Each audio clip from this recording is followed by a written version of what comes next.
हैदराबाद में स्टेज ड्रामन जो शानदार मेलो पुॼाणे ते पहुतो। रिपोर्ट मंज़ूर कालरो।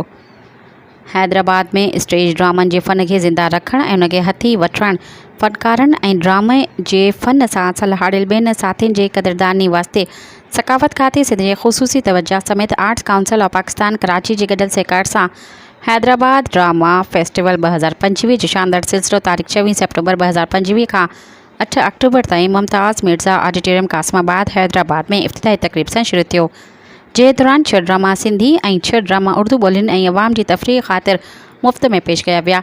स्टेज जे फ़न खे अहमियत ॾियारण में हैदराबाद जो आर्ट तंज़ीमूं सरगर्म रहियूं आहिनि। ताज़ो स्टेज फेस्टिवल 2025 बि यादगार सम्झियो वञे थो।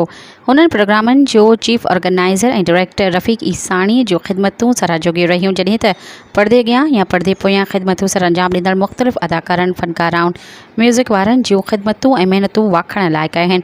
स्टेज सेक्रेटरी अकील कुरैशी बि ख़ूब निभायो। शाइक़ीन तरफ़ां बहितर माहौल रखियो वियो। ड्रामनि जी शुरूआति खां पाकिस्तान जो क़ौमी तरानो एतिराम में उथी बीह ॿुधो वेंदो हुयो। शाइक़ीन में घणो मर्दनि जो ऐं औरत जो बि ॻच तादाद शिरकत कंदो हुयो।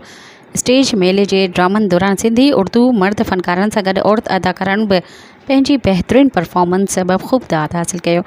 हिदायतकारनि जिन मां अदाकारी सां हिदायतकार में बि अॻभरा रहंदड़ में रफ़ीक ईसानी, इसरार लगारी, शहबाज बलोच, ख़ालिद कलियार, मोहम्मद अली मेकश, कज़बानो, आसिफ वकील मंगरियो, रमेश कुमार ॿिया शामिल आहिनि।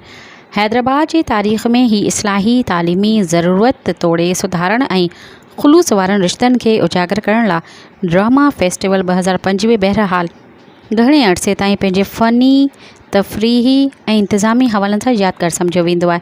चीफ ऑर्गेनाइज़र रफ़ीक ईसानी तरफ़ां प्रोग्रामनि जी शुरूआति खां वठी आख़िरी ॾींहं ताईं समूरनि शरीक महिमाननि शाइक़ीन जी शिरकत ते सदन थोरा मञिया विया।